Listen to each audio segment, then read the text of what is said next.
Alléluia. Le meilleur pasteur au monde. Amen. Alléluia. Et le pasteur Graham, sur qui repose une énorme fondation ici à Montréal. Amen. C'est juste extraordinaire. Je me sens particulièrement béni d'être au milieu d'une église où tu vois vraiment le Seigneur agir. Amen.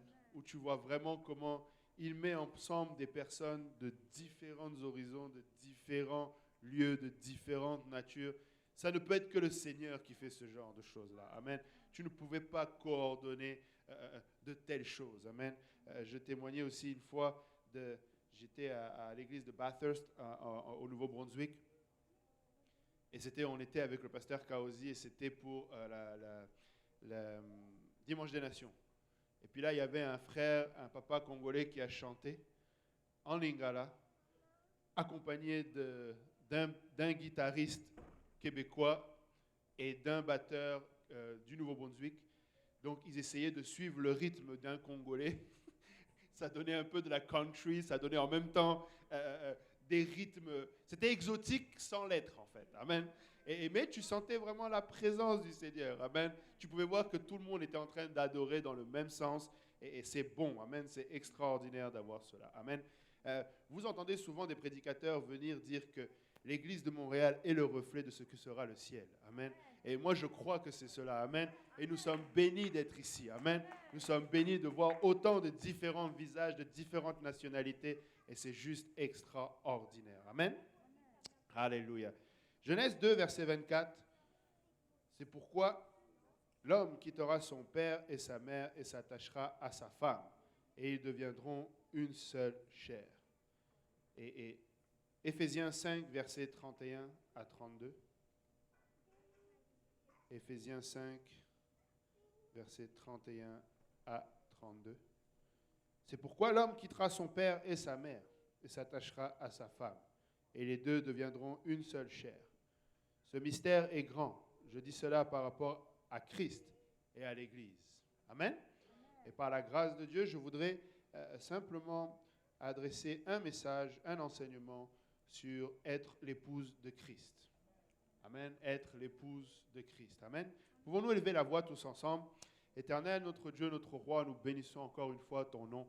Seigneur, nous exaltons, Papa, Seigneur, ce temps que nous passons, Seigneur, dans ta présence, Papa. Seigneur, sois glorifié, sois exalté, Seigneur. C'est pour nous un réel privilège, un réel honneur, une réelle grâce. Seigneur, que d'être dans ta présence, Papa, de te savoir, Papa, régner, Papa, au milieu de nous, Papa, Seigneur. Papa, Seigneur, nous voulons, alors que nous entrons, Seigneur, dans cette parole, Papa, Seigneur, qui est puissante, Papa, Seigneur, nous voulons prier, Seigneur, que tu nous aides, Papa, à la comprendre, parce que nous reconnaissons que dans notre chair, Seigneur, elle est folie, Papa. Seigneur, mais si tu nous remplis de ton esprit, Papa, elle deviendra vie et elle va nous guider, Papa, Seigneur. C'est pourquoi oins-moi pour apporter, Seigneur, ce message comme tu l'as mis dans mon cœur, Papa, Seigneur, Papa, et que tu puisses oindre également tous ceux qui m'écoutent pour la recevoir, Papa. Que cette semence, Papa, trouve une place en nous et porte du fruit, Seigneur, pour l'éternité, Seigneur. C'est en ton nom, Seigneur Jésus-Christ, que nous avons prié. Et que tout le monde dise au nom de Jésus. Alléluia. Pouvons-nous battre nos mains pour le Seigneur?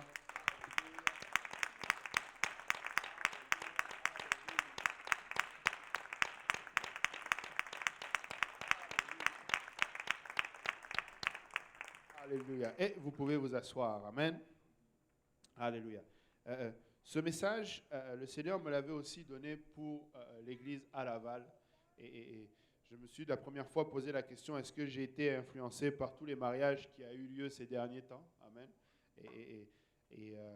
Mais le Seigneur m'a vraiment conduit et il voudrait aujourd'hui que nous puissions voir, amen, ce que le Seigneur attend de nous comme étant l'épouse de Christ. Amen. Et quand vous lisez dans la parole de Dieu, vous voyez que l'homme a été créé le 6e jour. Amen. L'homme et la femme ont été créés le 6e jour. Genèse 1, versets 26 à 27 nous dit, « Puis Dieu dit, faisons l'homme à notre image, selon notre ressemblance, et qu'il domine sur les poissons de la mer, sur les oiseaux du ciel, sur le bétail, sur toute la terre, et sur tous les reptiles qui rampent sur la terre. » Verset 27 nous dit, « Dieu créa l'homme à son image, il le créa à l'image de Dieu, il créa l'homme et il créa la femme. Amen. Ça prend place le 6e jour. Amen. Et une fois, on m'avait donné cela, et quand vous regardez, vous allez voir qu'à chaque fin de journée, vous relirez le premier chapitre de Genèse, vous allez voir qu'à chaque fin de journée, le Seigneur vit que cela était bon. Amen. Vit que cela était bon. Mais au 6e jour, il change un peu son langage et la parole de Dieu dit, il vit que cela était très bon. Amen. Il y a une différence. Amen. Quand il crée l'homme et la femme, il y a cette petite différence. Amen. C'est très bon. Chapitre 2, nous continuons et il nous donne un peu plus de détails. Chapitre 2, versets 7 à 8, la parole de Dieu dit, l'Éternel Dieu forma l'homme de la poussière, il souffla dans ses narines un souffle de vie et l'homme devint un être vivant. Puis l'Éternel Dieu planta un jardin en Éden, du côté de l'Orient, il mit l'homme qu'il avait formé. Amen. Vous voyez, le Seigneur a tout créé. Amen. Pendant les 5 premiers jours, il a créé la terre, il a créé le ciel, il a créé le sec, il a créé les eaux, il a formé des astres, il a créé toutes choses. Et au dernier jour, il crée l'homme. Et dans le chapitre 2, justement, il nous est précisé que il a formé l'homme et il l'a placé dans le jardin. Amen. Il l'a placé dans le jardin. Ce détail a son importance parce que alors que Dieu a créé la terre, alors que cet espace est relativement grand, amen, c'est la même terre que nous voyons aujourd'hui, nous pouvons voir que quand le Seigneur crée l'homme, il le crée et il le met dans un contexte particulier. Amen. Malgré que toute la terre est là, on peut voir, je ne sais pas si vous arrivez à visualiser, mais il délimite, amen, il délimite l'espace où il met l'homme. Amen. Et pourtant, avant ça, il avait dit, remplissez la terre, assujettissez-la. Amen. L'objectif de Dieu, c'était bel et bien que toute la terre soit remplie. Amen. Mais il l'a mis quelque part pour commencer. Amen. Il l'a mis dans un lieu déterminé, que la parole de Dieu appelle le jardin d'Éden. Et quand vous lisez la description du jardin d'Éden, c'était un paradis dans un paradis. Puisque la terre était déjà belle, la terre était déjà, au départ, elle était informe et vide, mais quand Dieu la crée, il la crée belle, n'est-ce pas? Dieu crée toujours de belles choses. Amen. Donc, il crée la terre, tout est beau, il met des arbres, etc., etc. Mais là, il crée le jardin d'Éden avec toute une description. Et je ne vais pas m'attarder là-dessus, mais vous relirez et vous allez voir que vraiment l'homme avait tout pour lui. Amen. Dans le jardin, il y avait la provision. Amen. Dans le jardin, il y a même de l'or. Je ne sais pas à quoi ça servait, mais il y avait de l'or. Amen. Il y avait toutes choses. Le jardin, l'homme a été placé là pour le cultiver. Amen. Et tu vois que le Seigneur, c'est lui qui a fait pousser les arbres. Et il y avait même les 4 fleuves qui irriguaient ce jardin. Amen. Mais comme je disais, l'importance du jardin d'Éden vient aussi en ce qui concerne la création de la femme. Puisque quand vous descendez au verset 15 du chapitre 2, la parole de Dieu dit, l'Éternel Dieu prit l'homme et le plaça dans le jardin d'Éden pour le cultiver et pour le garder. L'Éternel Dieu donna cet ordre à l'homme, tu pourras manger de tous les arbres du jardin, mais tu ne mangeras pas de l'arbre de la connaissance du bien et du mal, car le jour où tu en mangeras, tu mourras. L'Éternel Dieu dit, il n'est pas bon que l'homme soit seul. Je lui ferai une aide semblable à lui. L'Éternel Dieu forma de la terre tous les animaux des champs et tous les oiseaux du ciel.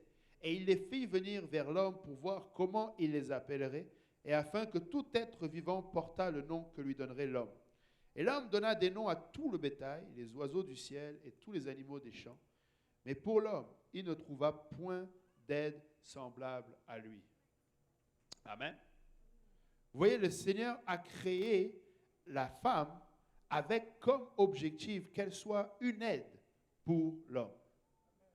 Il avait mis l'homme dans le jardin avec cet objectif de cultiver le jardin, de garder le jardin, avec des instructions claires. Mais le Seigneur a vite réalisé que sans la femme, l'homme n'y arrivera pas. Amen. Il avait besoin d'une aide qui lui est semblable. Et si on continue, verset 21, alors l'Éternel Dieu fit tomber un profond sommeil sur l'homme qui s'endormit. Il prit une de ses côtes et referma la chair à sa place. L'Éternel Dieu forma une femme de la côte qu'il avait prise de l'homme et il l'emmena vers l'homme. Et l'homme dit, voici cette fois celle qui est os de mes os et chair de ma chair. On l'appellera femme parce qu'elle a été prise de l'homme. C'est pourquoi l'homme quittera son père et sa mère et s'attachera à sa femme et deviendront une seule chair. Amen. Ils vécurent heureux et eurent beaucoup d'enfants. Amen. Alléluia. Jusqu'ici, c'est une belle histoire, non? Amen. Alléluia. Et on s'attend justement à ce que l'objectif, c'est qu'ils aient beaucoup d'enfants. Amen. Et comme les contes de fées nous disent, ils vécurent heureux et eurent beaucoup d'enfants. Amen. N'est-ce pas que c'est bon le mariage? Amen. Que tous les hommes et les femmes mariés disent Amen. Alléluia. Et que tous ceux qui veulent se marier disent Amen. Amen. Le mariage, c'est bon. Amen. Là, on voit vraiment comment le Seigneur a prévu cette relation entre l'homme et la femme. Amen. Le Seigneur a toujours voulu qu'il y ait cette équipe qui soit ensemble. Amen. Il a toujours voulu que cette équipe soit ensemble dans les liens du mariage. Amen. Parce que clairement, l'homme et la femme sont ensemble, s'attachent, deviennent une seule chair. C'est ça le mariage. Amen. C'est la description même du mariage. Amen. Et dans cette relation, nous voyons qu'il y avait un objectif commun. L'homme a reçu l'ordre de garder le jardin, a reçu l'ordre de cultiver le jardin, et éventuellement, ce jardin allait prendre de la place. Amen. Éventuellement, ce jardin allait grandir. Amen. Vous savez, le Seigneur aime la croissance. Amen. Le Seigneur s'il a dit à l'homme et à la femme de se multiplier, c'est parce que le Seigneur aime la croissance. Amen. Le Seigneur aime que les choses aillent de l'avant. Amen. Et ils avaient cet objectif-là. Ils devaient faire fructifier ce que le Seigneur avait mis entre ses mains. Amen. Vous savez, quand le Seigneur te confie quelque chose, tu dois le faire fructifier. Amen. Prenez la parabole des talents. Amen. Ou prenez la parabole, la parabole des talents. Le Seigneur s'attend à ce que vous puissiez, j'allais dire la parabole des mines. Le Seigneur s'attend à ce que vous fructifiez ce qu'il met entre vos mains. Amen. Je ne sais pas ce que le Seigneur a mis particulièrement entre tes mains, mais le Seigneur s'attend à ce que tu puisses le faire fructifier. Amen. Tu dois te poser la question, Seigneur, avec cette bénédiction que tu me donnes, qu'est-ce que je fais? Quelle est ma part pour faire fructifier cela? Amen. Vous savez, le Seigneur peut bénir l'un d'entre vous ici et que ce soit le début d'une série de bénédictions. Amen. Le Seigneur n'est pas obligé d'intervenir dans la vie de chacun. Il peut intervenir dans la vie de 2, 3, et ces 2, 3 font fructifier cette bénédiction. Amen. Si le Seigneur t'a encouragé le matin, fais fructifier cet encouragement et encourage quelqu'un d'autre. Amen. Encourage-le, fais fructifier ce que le Seigneur t'a donné. Amen. Alléluia. Et donc nous voyons qu'il y a cette complicité, nous voyons qu'il y a cet objectif commun, et nous voyons aussi qu'il y a un ordre qui a été établi. Amen. Nous voyons que l'homme a été créé premièrement et la femme a été créée ensuite. Amen. 1 Corinthiens 8, verset 9. La parole de Dieu nous dit, en effet, l'homme n'a pas été pris de la femme, mais la femme a été prise de l'homme. Et l'homme n'a pas été créé pour la femme, mais la femme a été créée pour l'homme. Amen. Nous voyons clairement la volonté du Seigneur que cet ordre soit ainsi. Amen. Il a d'abord créé l'homme, à qui il a donné un ordre, et la femme est venue pour aider l'homme. Amen. Parfois, malheureusement, dans nos sociétés, nous inversons ces rôles. Amen. Nous avons tendance à vouloir inverser le rôle de la femme et de l'homme. Amen. Nous voulons parler d'égalité homme-femme. Amen. L'égalité homme-femme, si vous me parlez d'égalité homme-femme sur le plan de ce que nous représentons aux yeux du Seigneur, nous sommes des âmes que le Seigneur aime également. Amen. Nous sommes des créatures que le Seigneur aime également. Amen. Mais quand il est question de nos responsabilités, ce n'est pas égaux. Amen. Elles ne sont pas égales, nos responsabilités. L'homme avait la responsabilité de garder et de cultiver, et la femme avait la responsabilité d'aider l'homme sur l'ordre que le Seigneur avait reçu. Amen. Et on voit bien que le Seigneur aurait pu créer l'homme et la femme en même temps. Amen. Le Seigneur a formé tous les animaux des champs de la terre. Il n'y a pas eu spécialement de précision un avant l'autre. Mais quand c'est l'homme, il est bien précisé. Il crée l'homme, il le forme, il le place dans le jardin, il lui donne un ordre et ensuite, il crée la femme. Amen. Et c'est vraiment important. Amen. Il y a vraiment une importance quant à cet ordre. Et on voit plus tard que cet ordre est même renforcé après la chute de l'homme et de la femme. Genèse 3, versets 16 à 17. Il dit à la femme, j'augmenterai la souffrance de tes grossesses. Tu enfanteras avec douleur et tes désirs se porteront vers ton mari, mais il dominera sur toi. Il dit à l'homme, puisque tu as écouté la voix de ta femme et que tu as mangé de l'arbre au sujet duquel je t'avais donné cet ordre, tu n'en mangeras point. Le sol sera maudit à cause de toi. C'est à force de peine que tu tireras ta nourriture tous les jours de ta vie. Amen. Et que tous les hommes disent, c'est à cause de la femme. Non, ne dites pas. Amen. Très souvent, on a envie de glisser là. Amen. Mais ce n'est pas l'objectif. Amen. Par contre, le Seigneur ici nous donne des détails. Déjà, il rétablit l'ordre qui, à un moment donné, là, dans le jardin, l'histoire avec le serpent s'est perdue. Il rappelle à la femme que tes désirs vont se porter vers ton mari et qu'il va dominer sur toi. Et vous savez, ce mot « dominer », là, vous le retrouvez dans le chapitre 1er lorsqu'il dit qu'il a placé les astres pour présider au jour et à la nuit. C'est le même mot en hébreu. Et cette domination veut dire que c'est l'homme qui va donner la présidence à la femme. C'est l'homme qui va donner la direction à la femme.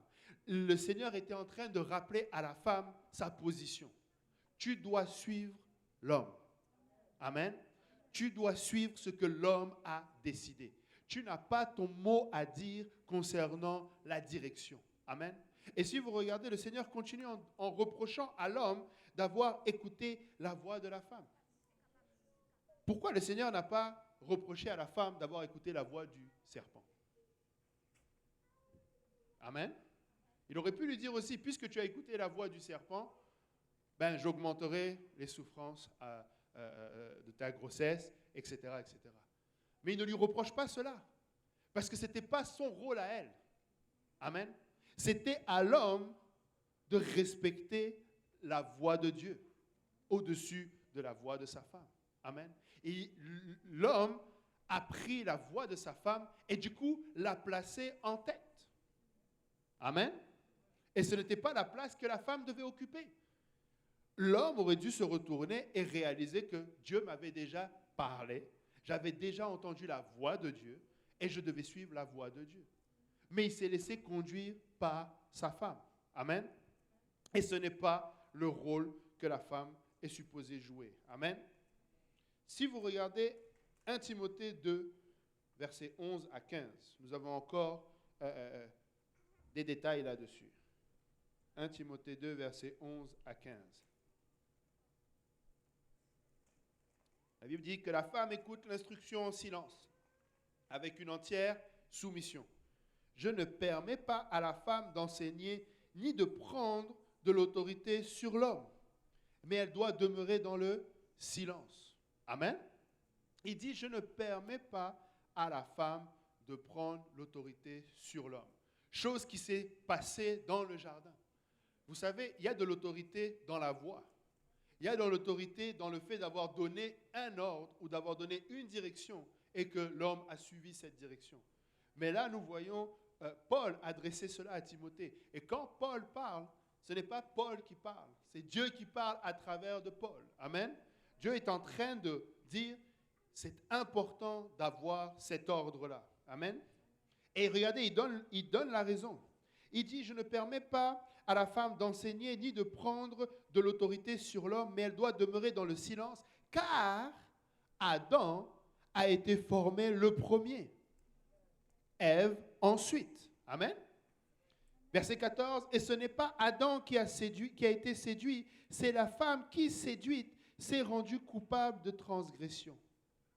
Amen. Elle sera néanmoins sauvée en devenant mère, si elle persévère avec modestie dans la foi, dans la charité et dans la sainteté. Amen. Nous voyons vraiment comment le Seigneur établit les rôles de chacun. Amen. Ce qui s'est passé avec la femme, c'est qu'elle a été séduite. C'est-à-dire qu'elle n'a pas su garder ce qu'elle avait reçu, elle a été séduite. Et le problème de l'homme, c'est qu'il n'a pas su garder le commandement. Amen. Il n'a pas su garder sa place de chef et sa place d'autorité. Amen. Alléluia. Je sais que quand on parle de ces choses, ça fait toujours un peu bizarre. Amen. Tout le monde est en train de se dire, mais de quoi il est en train de parler et où est-ce qu'il va? Amen. Mais rappelez-vous le titre de mon message. Nous voulons être l'épouse de Christ. Amen. L'Église, c'est l'épouse de Christ. Amen. Et nous voulons nous assurer que nous jouons le bon rôle à la bonne place et de la bonne manière. Amen. La parole de Dieu est claire. Nous sommes l'épouse de Christ. Amen. Regardez avec moi Jean 3, 29. Jean 3, 29 nous dit, celui à qui appartient l'épouse, c'est l'époux. Mais l'ami de l'époux qui se tient là et qui l'entend éprouve une grande joie à cause de la voix de l'époux. Aussi cette joie qui est la mienne est parfaite. Amen. Jean-Baptiste, qui vient préparer le chemin du Seigneur, est en train d'établir le lien qu'il y a entre l'époux, Christ, et son épouse. Amen. Et son épouse, c'est son Église. Amen. C'est ce que Adam aurait dû faire. Adam aurait dû mourir pour son épouse. Mais il a échoué. Mais Christ est mort pour son Église, qui est son épouse. Amen. Et il a, lui, eu la victoire. Amen. Apocalypse 19, versets 6 à 9.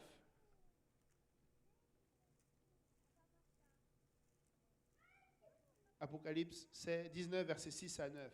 Et j'entendis comme une voix d'une foule nombreuse, comme un bruit de grosses eaux, et comme un bruit de fort tonnerre, disant, Alléluia, car le Seigneur notre Dieu Tout-Puissant est entré dans son règne. Réjouissons-nous et soyons dans l'allégresse et donnons-lui gloire, car les noces de l'agneau sont venues et son épouse s'est préparée. Amen. Et il lui a été donné de se revêtir d'un fin lin éclatant, pur, car le fin lin, ce sont les œuvres justes des saints. Et l'ange me dit, écris, heureux ceux qui sont appelés au festin des noces de l'agneau. Et il me dit, ces paroles sont véritables paroles de Dieu. Amen. Qui anticipe ce jour-là? Amen. Qui anticipe ce jour-là des noces de l'agneau? Amen. Et vous savez, aux noces de l'agneau, nous ne serons pas invités. Nous serons l'épouse de celui qui célèbre les noces. Amen. Nous aurons un rôle particulier. Amen. Nous voulons être l'épouse. Amen. Nous voulons être l'épouse. Et si vous regardez même la parabole des noces, vous allez voir que le convive appelle les invités. Mais les invités ont refusé la première fois. Amen. Et du coup, il est allé chercher à l'extérieur. Amen. Tous ceux qui voudraient bien se joindre. Amen. Mais nous voulons, nous, réaliser qui nous sommes et nous préparer. Amen. C'est ce que tout à l'heure, dans le même esprit, le pasteur Boaz a chanté. Amen.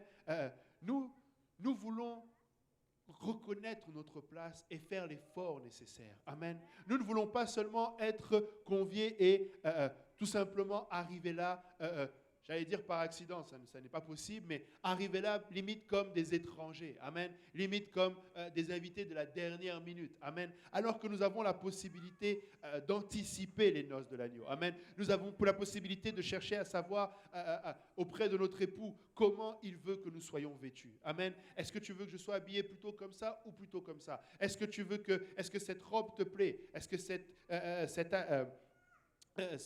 cette façon de me comporter te plaît? Amen. Nous voulons arriver là et avoir un époux qui est fier de son épouse. Amen. Nous voulons arriver là et avoir un époux qui a hâte, comme le roi avait hâte de voir Esther. Amen.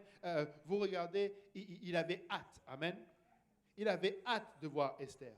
Mais vous savez, ce qui est triste, c'est que Esther a pris la place de quelqu'un d'autre. Amen. Esther a pris la place d'une première épouse qui était là. Amen. Si vous regardez, allons le lire dans le livre d'Esther.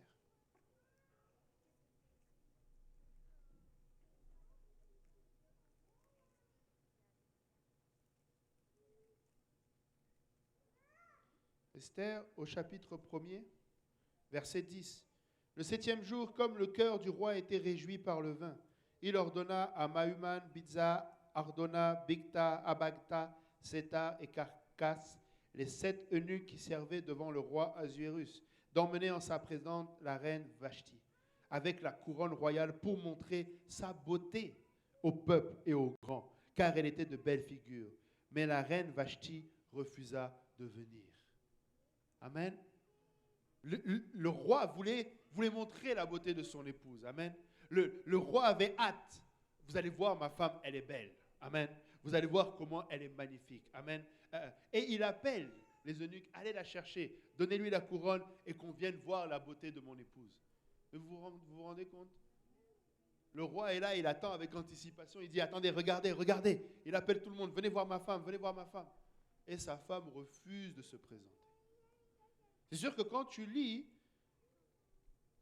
tu as un peu mal au cœur pour Vashti. Amen. Tu te dis, waouh, quelle réaction du roi. Mais mettons-nous à la place du roi. Il voulait que sa femme vienne. C'est tout ce qu'il a demandé. C'est quand même son épouse. Amen. Il a quand même, je ne sais pas, j'allais dire le droit, peut-être c'est un peu trop fort, mais il a quand même, c'est quand même normal qu'il s'attende à ce que son épouse puisse venir et qu'il puisse être, il était fier d'elle. Amen. Il était là, venez la voir. Amen. Et vous savez, il avait déjà préparé beaucoup de choses.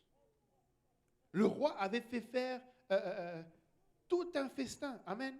Quand vous lisez le début, vous voyez que pendant 180 et quelques jours, il y avait la fête.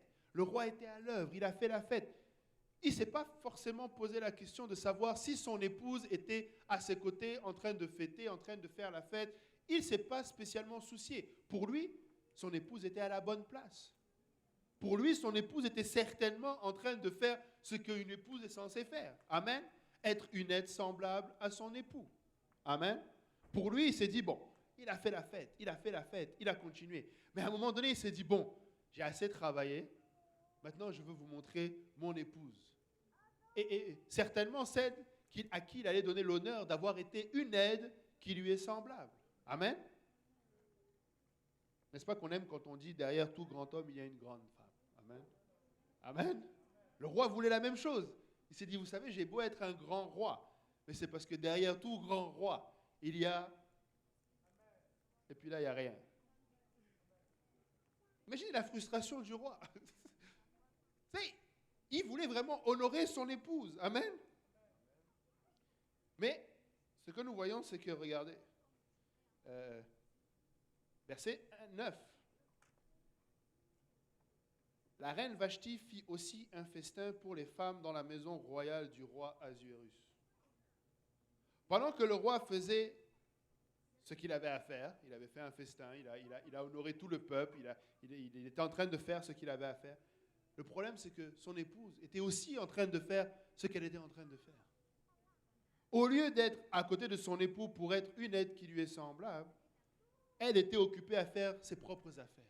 Amen. Et c'est de ça qu'il est question quand il est question de savoir comment la femme ou comment l'épouse est censée se comporter avec son époux. Amen. En tant qu'Église, nous ne sommes pas censés être en train de faire nos propres affaires. Nous sommes censés être en train de faire les affaires de notre époux. Amen.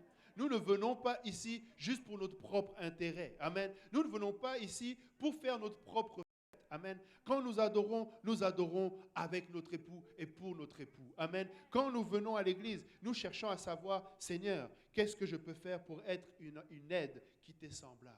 Amen. Qu'est-ce que je peux faire pour ne pas être égoïste et être juste dans mon propre coin? Amen. Qu'est-ce que je peux faire pour être une aide qui t'est semblable? Amen. Ce qui est triste, c'est que dans cette histoire-là, Vashti a fini par perdre son statut de reine. Et comme très souvent, quand il s'agit du jugement, il y a une part de cette fausse justice en nous qui aurait envie de dire, jusque-là, il fallait aller. Amen. Pourquoi le roi a pris une telle décision? Pourquoi le roi a dû aller jusqu'à lui faire perdre son rôle de reine? Amen. Mais rappelez-vous que ce n'est pas le roi qui a seulement déchu Vashti de sa position. C'est elle-même qui s'est enlevée de cette position. Elle était censée être auprès de son époux, étant une aide qui lui est semblable. Amen. La femme a été créée pour être une aide semblable à son époux. Mais là, elle s'est retrouvée à une place où elle n'était plus cette aide qui lui est semblable. Amen. Et frères et sœurs, nous devons absolument garder ce statut. Amen. Quand nous voyons le statut de la femme, nous devons voir le statut de nous-mêmes. Amen. En tant qu'Église. Amen. Regardez maintenant, revenons un petit peu dans ce que nous avons lu. Amen. Avant ça, Apocalypse 21, verset 9.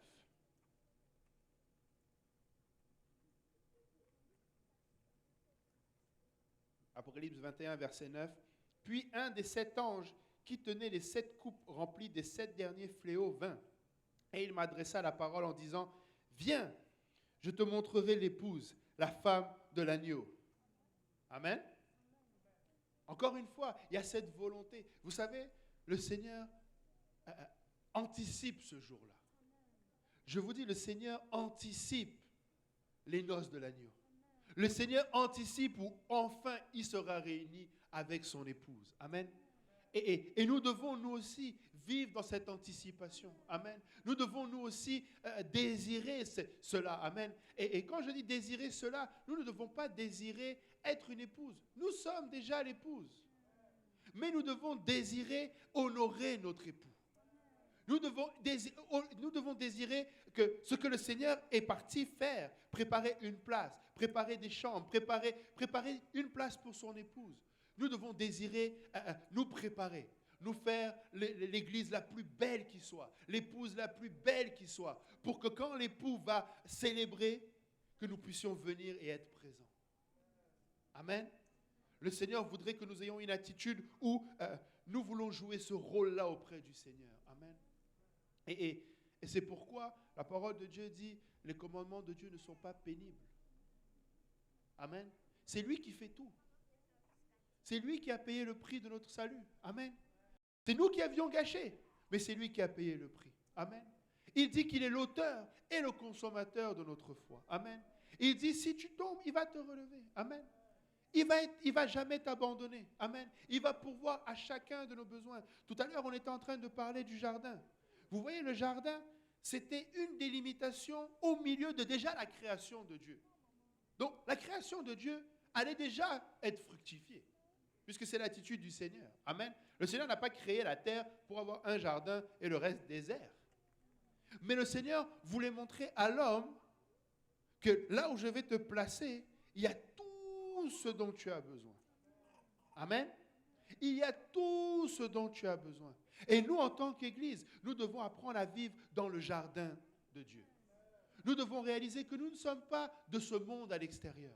Nous ne devons pas être participatifs de l'expansion d'un monde qui court à sa vanité, mais de rester présents dans le jardin que Dieu a créé.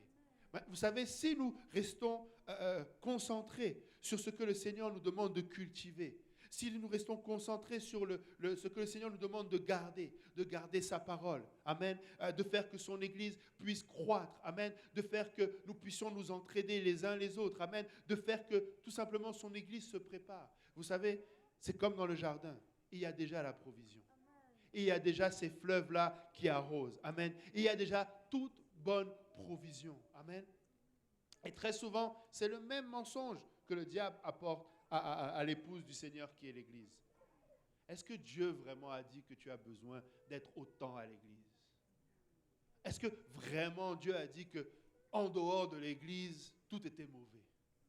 Est-ce que vraiment tu n'as pas le droit de faire tout ce qui est en dehors de l'Église? Amen. Le Seigneur n'a jamais dit cela. Amen. Nous pouvons faire, nous avons la liberté de faire les choses. Mais nous devons être concentrés sur ce que le Seigneur veut que nous soyons. Amen. Nous ne voulons pas être déchus de cette position. Amen.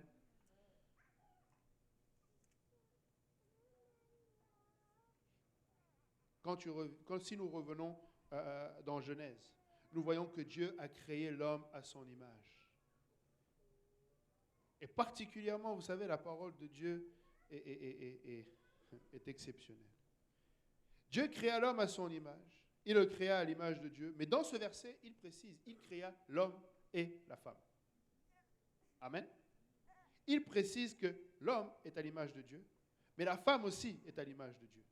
Amen. Nous parlions tout à l'heure d'être égal. Amen. Nous sommes égales en ce qui concerne l'image que nous sommes. Nous devons, en tant qu'Église, être à l'image de Dieu. Et Colossiens nous dit qu'il est l'image du Dieu invisible, parlant de Jésus-Christ. Amen. L'Église ne peut pas avoir une image différente de celle de l'homme, de celle de son époux. C'est-à-dire ne peut pas avoir une image différente de Jésus-Christ. Amen.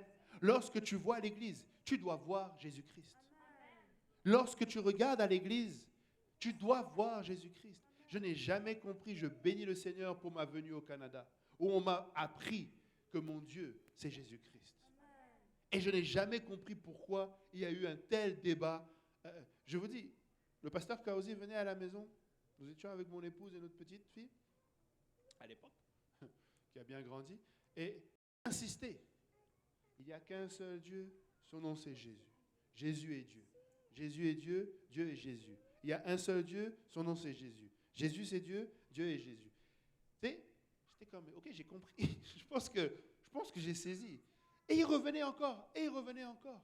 Jusqu'à ce que j'ai réalisé que j'ai grandi dans une doctrine où il y avait le Père qui avait un nom inconnu, un Saint-Esprit qui avait un nom inconnu, et un Fils qui s'appelait Jésus.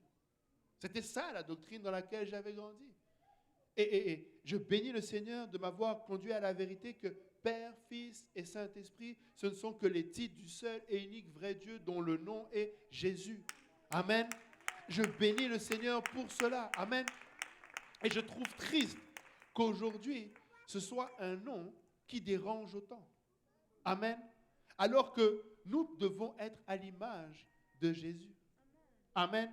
Nous devons, lorsque quelqu'un avait dit cela comme ça, quand tu regardes une photo et que tu vois, je ne sais pas, si je prends Papa Oscar. Papa Oscar, même s'il est au Pérou, quand la sœur Alina regarde, elle regarde les photos de Papa Oscar. Et quand elle regardait les photos de Papa Oscar, elle avait hâte de voir Papa Oscar en chair et en os.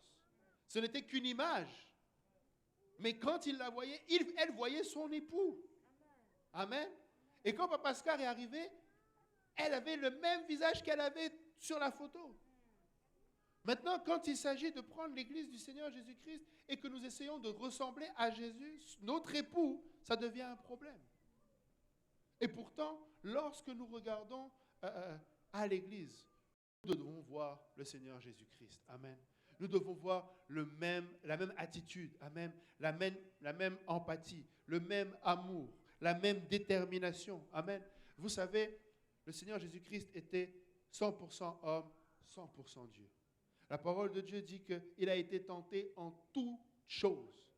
Vous savez, c'est quoi la différence? Il était déterminé à faire la volonté de son Père.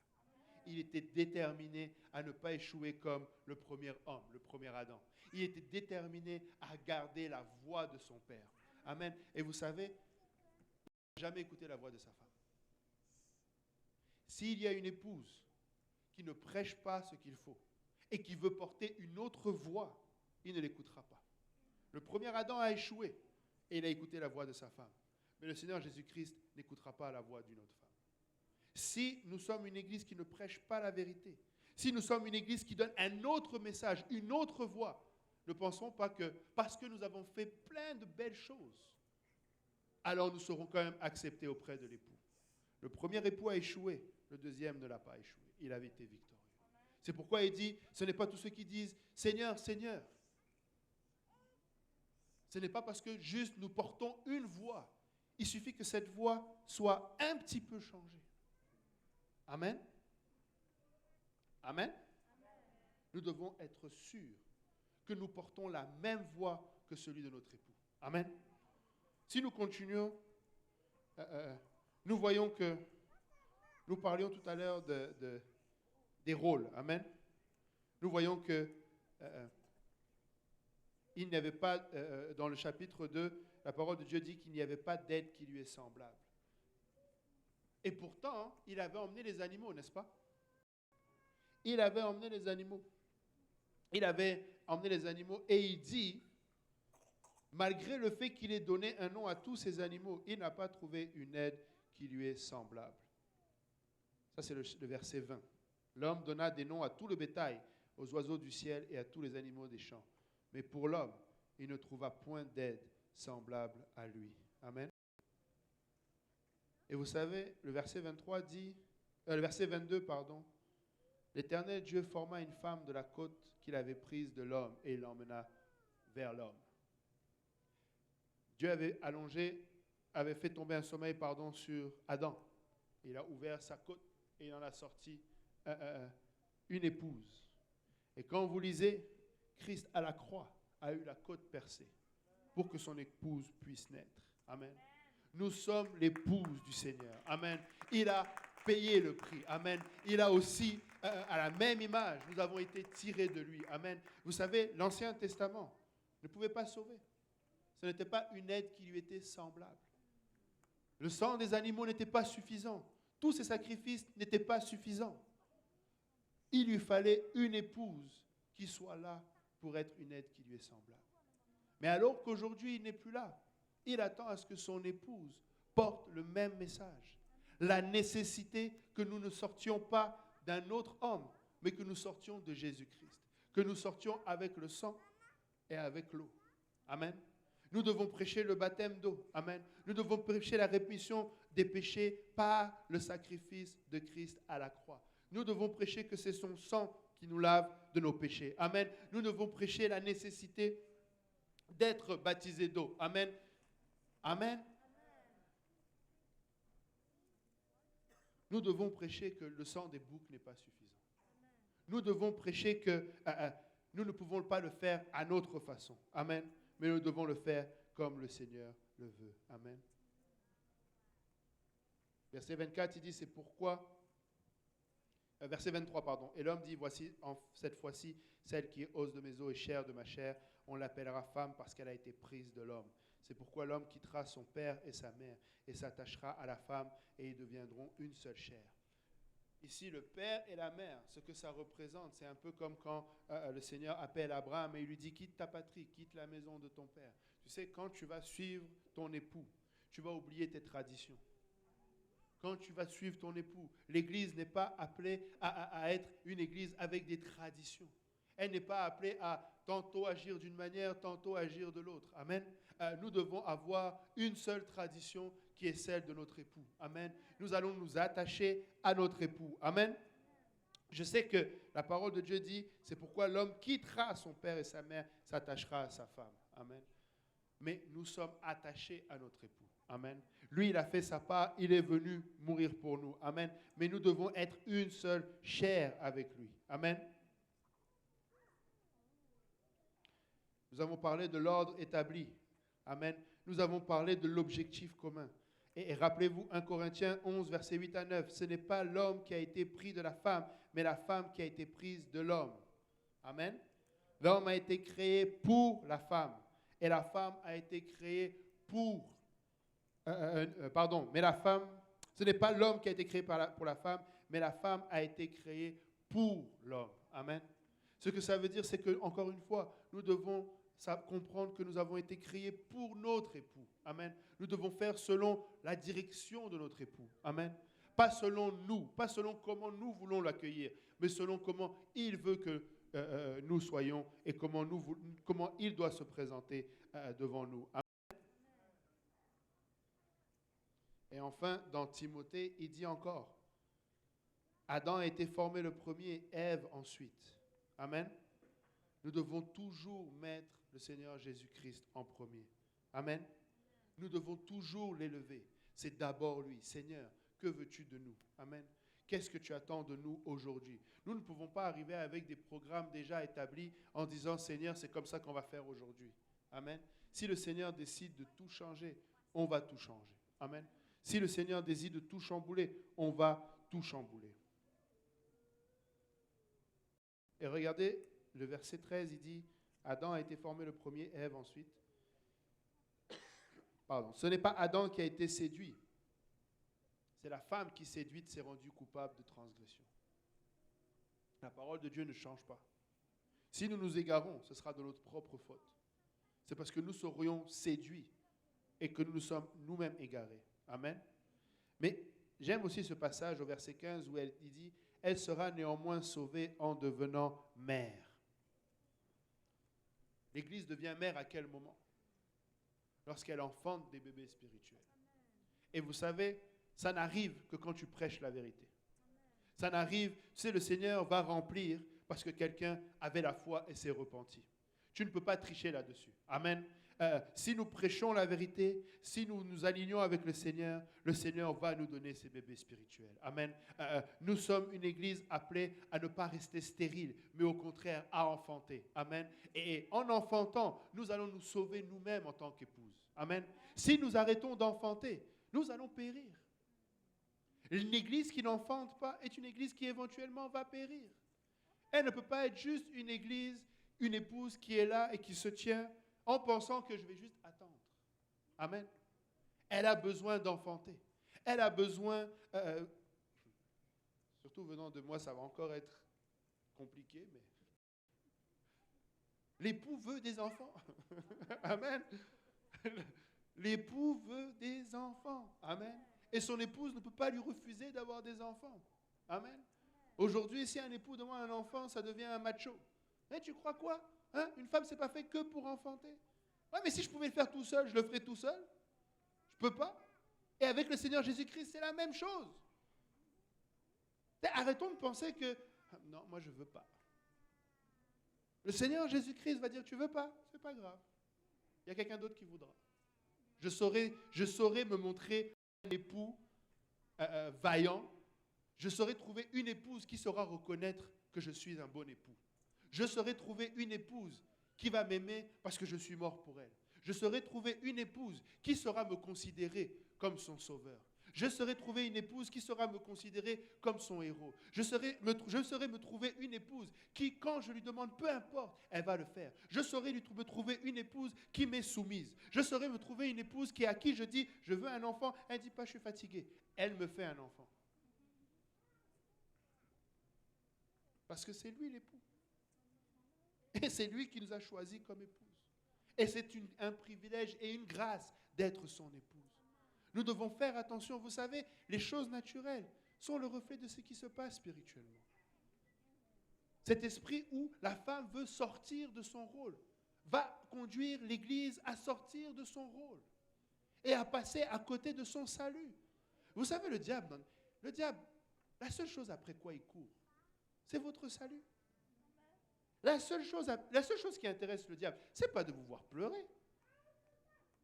Le diable n'est pas content juste de vous voir triste, mal à la tête, malade. Il se réjouit de savoir que vous allez aller en enfer avec lui. Quand le diable implante des choses dans l'Église, c'est pour détruire. Sa satisfaction vient du fait qu'il va y avoir un échec qui va conduire à l'enfer. Mais nous allons refuser cela, n'est-ce pas? Nous allons refuser et nous allons être cette épouse. Amen. Seigneur, peu importe ce que tu me demandes, je vais le faire. Seigneur, je vais être soumise. Seigneur, demande-moi, peu importe. Seigneur, je ne peux pas me tenir à une place où c'est moi qui commence à donner la voix. Seigneur, donne la direction et nous allons le faire ainsi. Seigneur, je vais être une épouse qui te désire. Je ne vais pas commencer à faire mes affaires et risquer de te déplaire. Amen. Il dit, si elle sera sauvée en devenant mère, en persévérant, celui qui persévère jusqu'à la fin. Est-ce qu'on peut me mettre le verset 15, s'il vous plaît?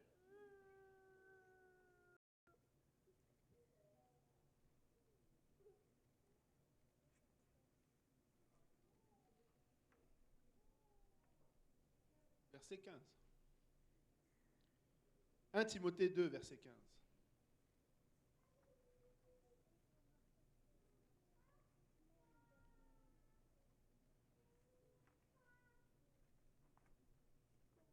Elle sera néanmoins sauvée en devenant mère, si elle persévère. Celui qui persévérera jusqu'à la fin sera sauvé. Nous devons persévérer dans les voies du Seigneur. Nous devons persévérer dans sa parole. Nous devons persévérer en restant et en devenant mère encore et encore et encore et encore. Amen. Si elle persévère avec modestie. Amen. Nous devons être une église, une épouse modeste. Amen. Modeste dans l'apparence et dans le cœur. Amen. Les deux comptent. Amen. Nous ne sommes pas en train de vouloir juste nous bâtir des royaumes et dire que nous sommes la plus grande église en ville. Nous voulons être modestes. Amen. Nous voulons rester modestes. Amen. Aujourd'hui, malheureusement, nous avons des églises, pardonnez-moi, mais parfois nous nous écartons de la modestie. Nous avons plein de choses. Tu sais, le spirituel, le naturel est le reflet du spirituel. Le Seigneur demande à ce qu'une épouse ne se pare pas d'or, de bijoux, de ces choses-là. Mais aujourd'hui, on a des églises où on se pare. On met des choses et des choses et des choses et des choses et des choses. C'est une église qui se pare. Nous avons des programmes, nous avons plein de choses. Mais est-ce que nous faisons l'essentiel? Est-ce que nous sommes modestes? Est-ce que nous prêchons la parole? Est-ce que nous cherchons à devenir mères? Ou nous cherchons juste à démontrer combien on sait chanter, on sait prêcher? On vient prêcher, mais c'est juste pour montrer à quel point je sais prêcher. Ce n'est pas de la modestie. Nous devons être modestes. À tous égards, nous devons être modestes. Vous savez, parfois, de la même manière, je pense que plus d'une femme ici va pouvoir acquiescer à cela. Un des gros problèmes de la sanctification, quand une femme est modeste, on la traite de vieille fille. N'est-ce pas? On vous dit, oh, mais regarde, toi, tu es vieille. Tu es comme, on dirait, une vieille dame de l'époque. Tu es en train de plaire à ton époux. Tu n'as pas besoin d'aller séduire un autre époux. Ton époux te trouve beau. Tu veux être belle pour qui? Pour ton époux ou pour une autre? Mais vous savez, c'est la même chose pour l'Église. Nous commençons à nous parer. Et quand une église veut juste rester simple et modeste, on dirait les vieilles églises.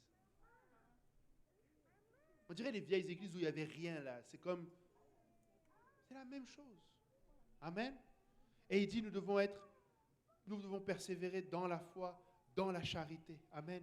Une église qui porte l'amour pour les âmes. Amen. Qui porte l'amour pour nos frères, pour nos sœurs. Amen. Nous devons trouver la charité au milieu de nous. Amen. Parce que notre époux aime, nous devons aimer. Amen. Parce qu'il aime, nous devons aimer. Le Seigneur ne regarde pas aux fautes, il ne regarde pas. Écoutez, nous-mêmes, nous le chantons quand ça nous concerne. Amen. Il n'a pas regardé à nos transgressions. Il n'a pas regardé à nos fautes. Il a regardé à l'amour qu'il nous portait. Amen. Et en tant qu'épouse, nous aussi, nous devons être pleins de cet amour. Amen. Prêts à accueillir tout le monde. Peu importe sa condition. Vous savez, des fois, c'est très...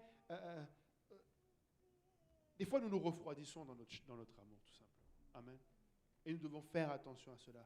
Parce que si nous nous refroidissons dans notre amour, nous ne sommes plus à l'image de notre époux. Amen. Nous ne sommes plus une aide qui lui est semblable. Amen. Nous sommes censés aider. Amen. Si tu n'aimes pas ton frère ou si tu n'aimes pas ta sœur, si tu n'aimes pas quelqu'un qui vient d'arriver parce que tu connais sa famille ou que tu connais sa situation ou tu sais ce qu'il t'a fait dans le passé ou qu'il a fait à quelqu'un dans le passé, tu n'es pas en train d'aider ton époux qui, lui, l'aime. Ton époux,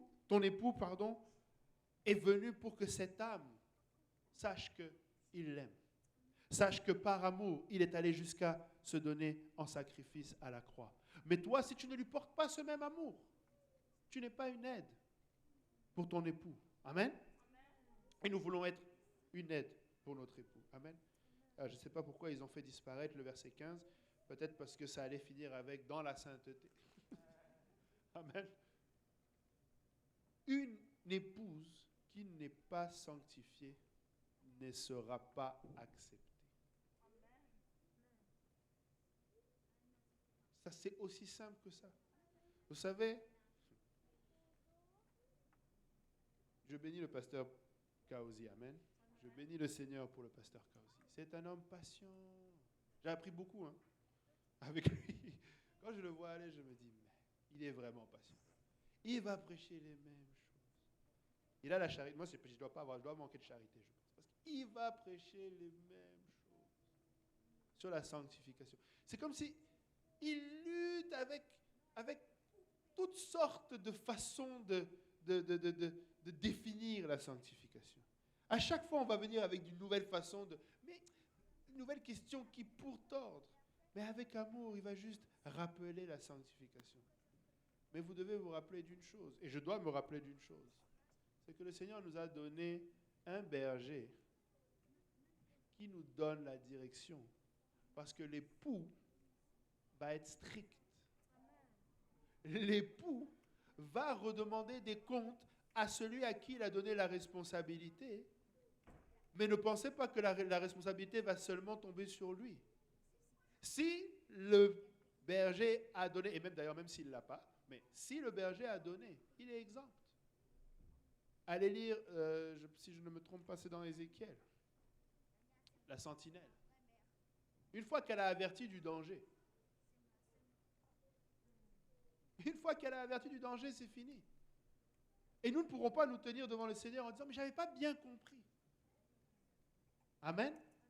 Nous devons appliquer la sainteté. Amen. Et nous ne devons pas regarder, s'il vous plaît, nous sommes une épouse. Amen.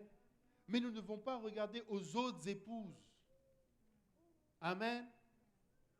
Ça, c'est la parabole des 10 vierges. Il y en avait 10 qui avaient des vases en plus, 5 qui avaient des vases en plus, 5 qui n'en avaient pas. Les 5 qui en avaient en plus, elles ne se sont pas dit, vu que les 5 n'en ont pas, on peut faire pareil qu'elles. Elles se sont dit, tu sais quoi, même si c'est lourd, on va garder quand même de l'huile, juste au cas où. Amen. Juste au cas où. Et vous savez l'histoire. Amen. Le Seigneur lui-même les a définis comme sages et comme folles. Sages pour avoir pris les précautions nécessaires. Tu ne feras jamais trop dans ta sanctification pour le Seigneur. Tu ne feras jamais trop dans ta volonté de ne pas manquer ce jour où ton Seigneur va venir te voir. Tu veux t'assurer, Seigneur, je suis là. Je porte ton nom. Seigneur, je porte les vêtements que tu m'as demandé de porter. Seigneur, je suis là. Seigneur, entends-moi. Seigneur, ne m'ignore pas. Seigneur, je ne peux pas me permettre. Seigneur, ne ferme pas la porte. Seigneur, je n'ai pas le temps à la dernière minute d'aller chercher de l'huile. Seigneur, je suis là. Seigneur, j'ai des bidons et des bidons et des bidons d'huile. Seigneur, je suis là. La lumière doit être sur moi. Pas parce que je suis orgueilleux, mais parce que mon époux doit voir son épouse. Amen. L'époux ne va pas perdre du temps à savoir est-ce que c'est elle, est-ce que c'est elle. Il saura reconnaître son épouse. Seigneur, on ne fera jamais trop pour le Seigneur. Ne laissez personne dire oh mais tu exagères. Exagérez. Mais soyez reconnus de votre époux. Soyez sûr que le jour où l'époux vienne, écoutez, c'est lui qui va désigner. C'est lui qui va reconnaître son époux. Amen. Son épouse, pardon. C'est lui qui va désigner. Ne vous laissez pas avoir par autre chose. Amen. Et vous savez, notre époux est si merveilleux qu'il nous a tout donné dans sa parole. Mais avons-nous vraiment le désir? Avons-nous vraiment cette volonté? Pas d'être sauvés. Notre désir, ce n'est pas seulement d'être sauvé. Ce n'est pas je vais échapper à l'enfer, mais je vais être avec mon époux. Ce n'est pas seulement je serai au ciel, mais je serai avec mon époux. Ce n'est pas que je vais porter une couronne, mais je serai avec mon époux. Oui, j'aurai une couronne, mais le jour où j'ai cette couronne et que mon époux m'appelle pour montrer cette couronne, je viens. Parce que si j'ai cette couronne et que je me comporte comme Vashti, amen. Alléluia. Si on peut se lever tous ensemble.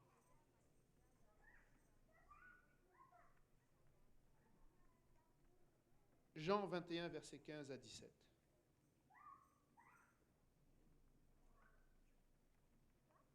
Après qu'ils eurent mangé, Jésus dit à Simon-Pierre, « Simon, fils de Jonas, m'aimes-tu plus que ne m'aiment ceux-ci »